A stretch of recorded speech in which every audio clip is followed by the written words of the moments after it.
Hey yo, it's your boy Codehova from Combinator. We're pimping Swift. We're going to be talking about for-in loops now. Now, in my opinion, these for-in loops are the most important. Like, I rarely use while loops when I'm developing iOS apps. For-in loops are the shit.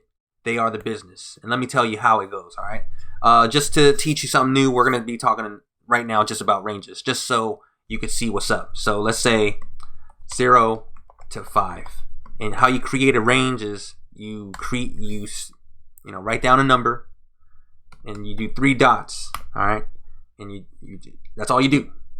Let me just turn this to automatically run. And so we have a range from 0 to 5 right now. So what we're going to do is now we're going to talk about how to create a for loop. Just before I begin, it says the lower bound is 0 and the upper bound is 5, all right? So let me show you exactly what that does. So how you create a for loop, you say for, and then you write a name for what you want that one single element to be. So for number in 0 to 5, we want to print the number. So if we wait for this to run, as we see, it's gonna print out 0, 1, 2, 3, 4, 5. So basically what this is, it's like an array. It's like an array that has the values of 1, 0, 1, 2, 3, 4, 5. Now let me show you another example. Let 0 up to 5. And how you create that is you do 0, dot, dot, 2 dots, and then we do the less than operator, and then we just put 5. So what this is going to be is basically 0, 1, 2, 3, 4. It's going to be up to 5, but won't include 5. So if we see here, it's a little confusing because this is going to tell you that the upper bound is 5, but that's just because this is a different type. Like if we press Alt, press on this, it's a countable range. So when you write this number right here, this less than character, this is saying up to.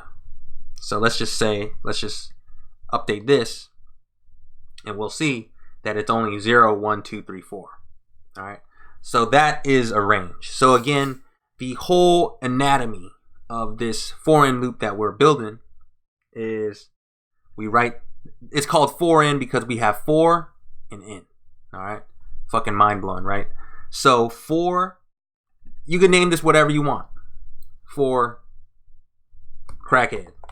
For crackhead in 0 up to 5, we want to print out crackhead. So what you're doing right here, so you're given a name for one single element. All right, one single element that you have in this collection, because you could only do for-in loops on collection objects. All right, so it's gonna run that collection from the beginning to the end, and for each and every element in that collection. So we're dealing with numbers. We're dealing with an array of numbers from 0 to 5, from 0 to 4.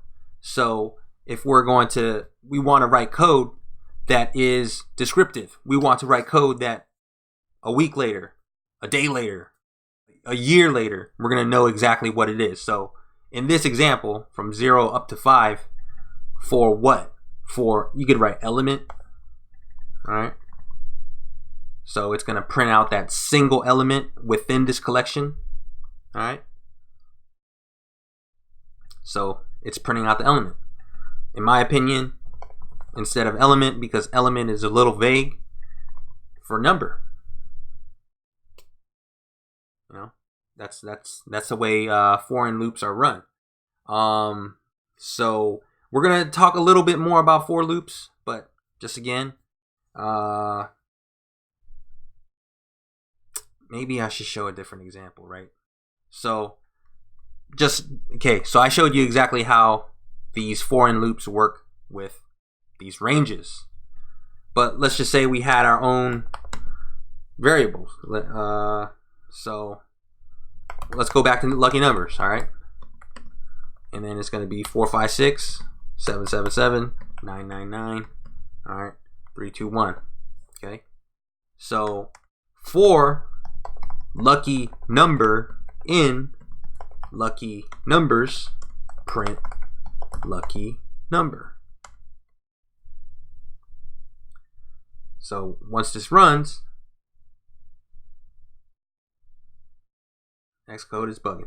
So as you see, so if we have a collection of lucky numbers, we're gonna have for lucky number in lucky numbers, for that single element, for each of these, one at a time, we're gonna print it out.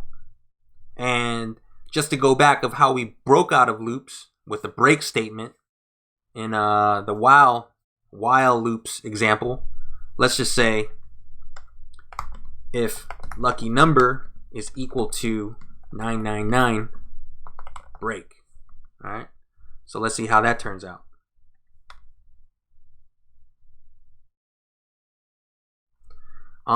So the error it says is binary operator equal. Oh, my bad. It's just supposed to be 2. All right. So if lucky number is equal to 999, we want to break out. So as you see, it's only printing out. Let me comment this join out. So this for loop,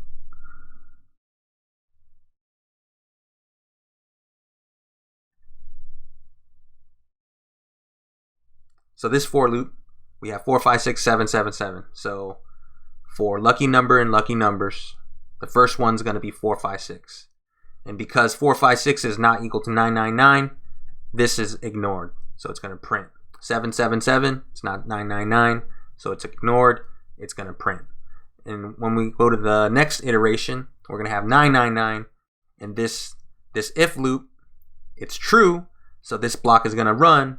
And this block includes the break statement, which is going to finish the iteration of this for loop. All right, let's get it popping, yo.